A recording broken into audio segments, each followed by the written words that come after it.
Today, I'm going to share with you how I broke free from eggshell parenting. So, what is eggshell parenting? Do you feel like you tiptoe around your children all day, fearing that anything that you say or you do is going to just ignite power struggle, a sibling fight, or a meltdown? You feel that you need to think about everything being absolutely equal for your children to be happy, and you're measuring your words, you're measuring the things you do. Everything has to be aligned perfectly to not end up in a power struggle. If you put the fork at the wrong side of the plate, then you're going to get a big blowout, and then things are going to go crazy. If that is you, I'm going to share with you how I stopped eggshell parenting, being a parent who is raising a neurodivergent son. My son has autism and ADHD, and many times I felt like walking on eggshells around him, but that stopped. And it did not stop when, because he changed. It stopped because I started doing something that I'm going to share with you in a little bit. But you're like, wait. Okay, so you're a mom, you have an autistic son. Like, who are you? Like, why do you know how to help me? My name is Marcela Collier. I'm a certified parenting coach and founder of HIC Parenting Education Agency. My team of coaches and I have served 14,151 clients in coaching, break free from angry reactions, reactivity, anxiety, frustration, bring peace to their parenting, and raise their children with peace and accountability. So, eggshell parenting is feeling that something's about to happen, measuring your every word, measuring your every action, trying to keep your children happy. And that's the very first thing that I did to break this pattern of eggshell parenting. I'm not trying to keep my son happy anymore. There are some things that I'm going to do that are going to poke the bear, and he's going to get angry about it. There are some things that we're going to do as a family that are not going to be comfortable for him, such as going to a restaurant. I used to avoid restaurants. I used to avoid public places. I used to avoid situations that were a breeding ground of meltdowns for my son. But then I learned something that is called negative reinforcement. That would make this worse, would make his behaviors worse. So negative reinforcement is basically helping our children avoid the things that makes them anxious, or the things that makes them upset, that will increase the anxiety or the upsetness when they face those situations. So if those situations are part of life, it's part of life to be in the community. It's part of life to maybe do a little outing to a restaurant, to do a little hike, to go to the park. It's part of life. Then don't avoid it. Don't avoid it, because your job is not to keep them happy. Your job is to equip them with the skills to face life as it comes.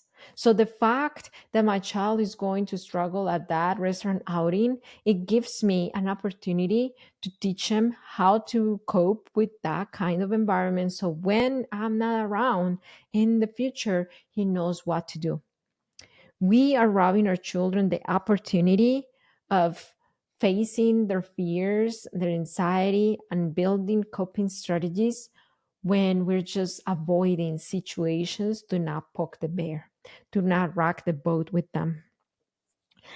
The second thing is that I stopped fearing his dysregulation. I stopped fearing his angry moments. When I understood that my job through his angry moments was not to get him out of discomfort, is to be with them through discomfort. Your job is not to get your children to stop crying, is to be with them when they're crying so they feel safe with you. So that's the big realization that helped me understand I don't need to live walking on eggshells around my son. I just need to get comfortable with his big feelings. So I'm not anxious, worked up, dysregulated, upset as him. One thing that really helped me was to embody and learn and apply parenting with understanding in my family. This is a system that I give my clients, and then you can have as well. Is explained very well in 4 steps in my free class that you can access now in hicparenting.com. I'm going to leave a card up here or in the description below. And on this class, I show you the system to break free from all that anxiety so you can show up with as a secure parent and raise secure children. So, number three, or I don't know if it's number three or number four, I lost count. But the last thing that I want to say is that I started letting go of the expectation that things need to be how Pinterest and Instagram sell us. You know, we see the Pinterest moms on a restaurant with their happy kids and everybody's having a really good time. And it started facing parenting and facing my day to day with my son with the mentality that it's okay if things are not perfectly smooth, if there are bumps on the road, if we have to stop 2 or 3 times and go to the parking lot to take a deep breath and come back because it's tough for him, the crowds, the restaurant environment, the smells, being autistic. It is okay to have not perfect, to not have it perfect, to have a little messy in the middle. I have my best friend. She wrote a book called Beyond the Diagnosis. She is the wife of a cancer survivor. And then she said that living living that experience with her husband is while she's a wife, while she's a mom, while she's a pediatrician, like she had to leave the diagnosis with a little messy in the middle.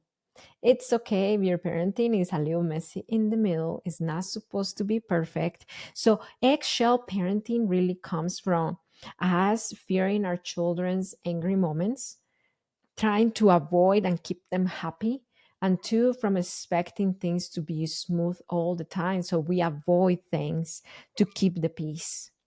We don't have to keep avoiding it. And once I let go of it, I started feeling so much peace and freedom. I started feeling free, free, free, free, free. And that was the case as well of Amelia. She's one of our coaching clients. And this is what she said once she let go of that anxiety raising her daughter with our help in HIC parenting coaching. Is where my child's psychology is reflected, because this is not something you get to be taught in a university. Yeah, this personalized coaching has been yeah, you cannot really achieve much without a teacher, I think.